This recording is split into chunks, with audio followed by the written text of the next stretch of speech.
I think where we should start is probably Cal Raleigh, because it all comes together between the quotes he had in the final weekend and what Jerry's thoughts on them were in the press conference today. So let's just dive into that a little bit. Cal Raleigh on Saturday, after the Mariners were eliminated, talked to the media, while also on camera, by the way, talking about, look, we need to go out and get more impact pieces. He said, like, we need to get better. We need to go out and get big-time hitters, big-time pitchers. You see the team across from us. He was mentioning the Rangers. He was referencing the Rangers, who had just clinched a playoff spot that night. Cal said they spent as much as anybody this past offseason. Look where it got him. He said, we need to start doing that. He called out the front office and ownership publicly and directly to the media. On Sunday, he retracted some of it. He issued an apology statement. I think the biggest reason for that is he didn't want to seem like a sour apple to his teammates and seem like he was throwing anybody under the bus. So I think he felt like he was obligated to say something. But he said, I'm not going to apologize for wanting to win. My goal is to win a World Series. The city deserves it. The fans deserve it. And I think we can both speak and say, I don't think Cal Raleigh said anything wrong. If anything, people should be fired up with what he said. Your players should be motivated to want to win, and he is. And the other guys they talked to in the clubhouse, Ty, Logan, JP, all had his back. I'm wondering how long has this been brewing for Cal? Because he doesn't just say these things. He didn't just think of when the Astros got eliminated, oh, yeah, I'm going to say this. No, he has had this on his mind, if the scenario came about, to say this to the media if possible. Because the context of all this situation, not many people wanted to talk after game 161 on Saturday. A lot of the guys dispersed to their corners of the clubhouse after the Astros won down in Arizona and weren't talking to the media. Cal stuck around. Cal was ready to talk. He knew what he was going to say on his mind. And is he wrong? No, he's not. And the way you frame his apology makes a little bit more sense. I thought his apology was so weird because he starts it by apologizing, saying, "Oh, let my emotions get the best of me," and all this, and then says, "Oh, actually, but I don't apologize for wanting to win," which was the entire reason he said that statement in the first place. It honestly didn't even really sound like an apology because Cal made his feelings known, and whether he apologizes or not, that's what he thinks, and that's what the leaders in that clubhouse think. And I think this team believes they did not have enough to go out there and win, and it showed in September when they had to play some good teams, and they needed to rely not just upon their stars, but the other guys on the roster, and it wasn't there. And they could see that happening right in front of them, and they watch what could potentially be a division title slip through their fingertips. Does that make much sense? I think that makes sense. Definitely.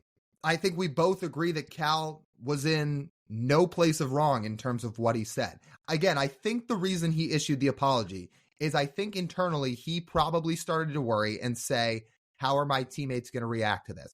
Am I going to seem like the bad guy? Is it going to seem like I'm calling people out? Is it going to seem like I'm not appreciative of some of my teammates? Especially because Cal Raleigh is now already looked at as one of the leaders on this team.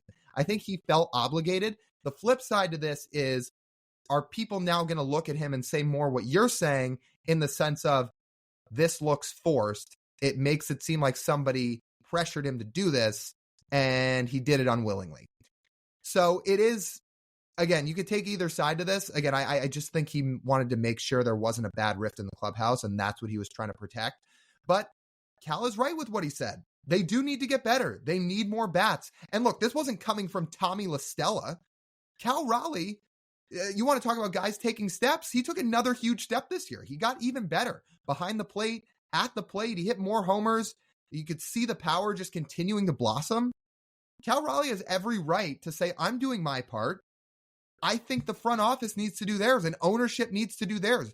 Logan and JP were talking about the same thing. We've got a core here. We have guys here who are ready to win, who can contribute. We're just asking for a little more help, a little bit more from the outside to get this team over the top and help out. Because again, you have the nucleus of this team doing what they're supposed to be doing. They have built such a good core. They've just got to add a little bit more, especially on the offensive side of the ball. And I think offense is exactly what he's talking about. He used the quote, "We need big-time hitters and big-time pitchers." Well, the Mariners have acquired big-time pitchers. They traded for Luis Castillo, and they signed a reigning Cy Young Award winner, along with developing two of their first-round picks and two of the top 25 pitchers in the American League. So that's not really the issue there.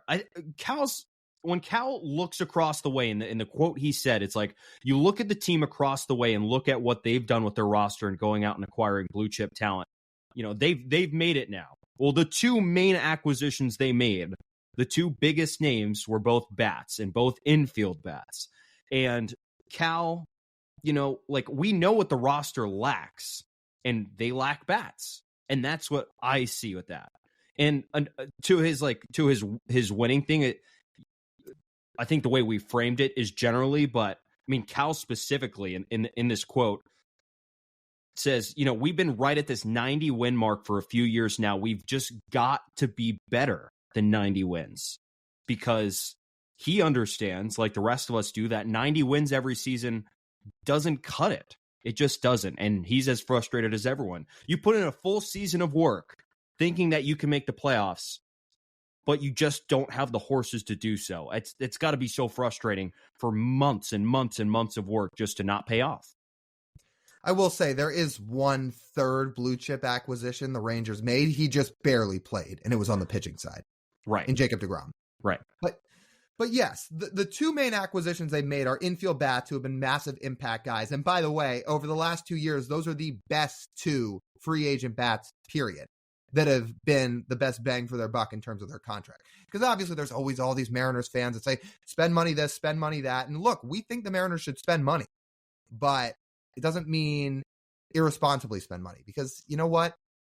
It's easy to say, oh, just go get Semien and Seager. Well, you could have gone and got Trevor Story and Xander Bogaerts. That would have been spending a lot of money, and those guys aren't really living up to it. So there's a balance to this, right?